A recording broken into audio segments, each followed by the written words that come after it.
thank you so much. I am here to talk a little bit about my experiences, why I chose local development, and also what I've been doing since my graduation. So just so you have an idea, I graduated in December of 2022, so like a year and a bit ago. I am originally from Germany, but I've been living abroad since 2015 in South Africa, then in Sweden, half a year in the Middle East, then I came to Italy. Then I went to Lesotho, where I just returned like a week or two ago. And now I'm back in Italy and would like to settle down a little bit, maybe. Yes. So why did I choose local development? So I chose local development because I have a bachelor's degree in Sweden, which was also an interdisciplinary bachelor's degree in human rights.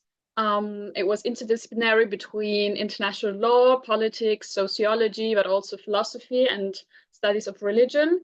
And it was quite theoretical. So what I was missing a little bit was a more practical approach on how can we approach international cooperation for development, how can we work together in order to, yeah, I don't know, in order to improve societies in a way, and also what kind of tool I was missing a little bit the tools that I could actually use when I'm working in an NGO environment or an international cooperation environment in the future.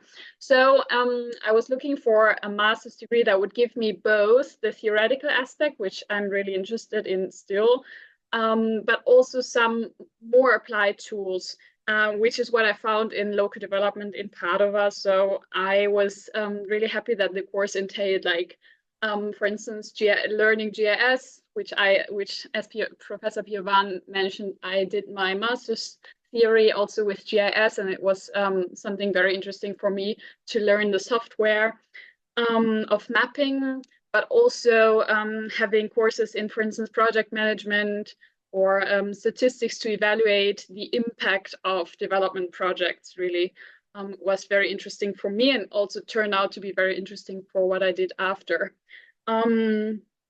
And plus, I found it very interesting that the project was about theories that are more place-based rather than rather than having a one-size-fits-all approach to development, which was more the approach maybe of my bachelor's degree. That was more universalist, obviously, because it was a human rights degree. Yes, so maybe very quickly about my student experience. I can really recommend Padova as a place to study. It's as was mentioned before, it's very much a student city. Everything in the city really is about the university.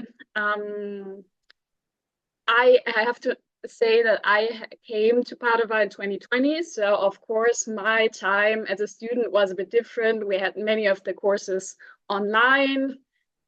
There wasn't as much life as you could actually expect from studying your master's, obviously, as it was, I think, like internationally the case, but still I had a very great time. And towards the second year of my studies, the bars opened again. There was a lot of life in the streets, and it was actually, yeah, much different than before. Also, I can recommend, it's very close to Venice. You can just have a day trip and walk around Piazza San Marco, and it's very beautiful. About studying, I can say I think it's an approach-based thing. If you're someone like me who tries to always take the first exam date and have all the exams like in 1 week, or if you just do it one by one, I think it's a type question for me. It could be obviously stressful, but I think that's the same for any master's degree. But in the end, also in retrospect, now that I'm in a working environment, it was very doable, and also very interesting in terms of the contents. So about my career and what I did after graduation.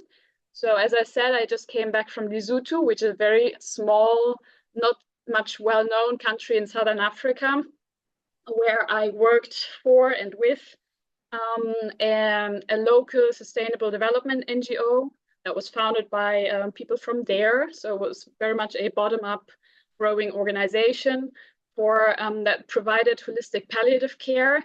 So they had social workers and nurses and an entire team that was going into the communities and villages that were quite remote and around the project location, and provided counseling for people with incurable diseases like AIDS, like HIV and AIDS, tuberculosis, but also diabetes and so on. And they also, when I arrived, they also started off a project on inclusive education.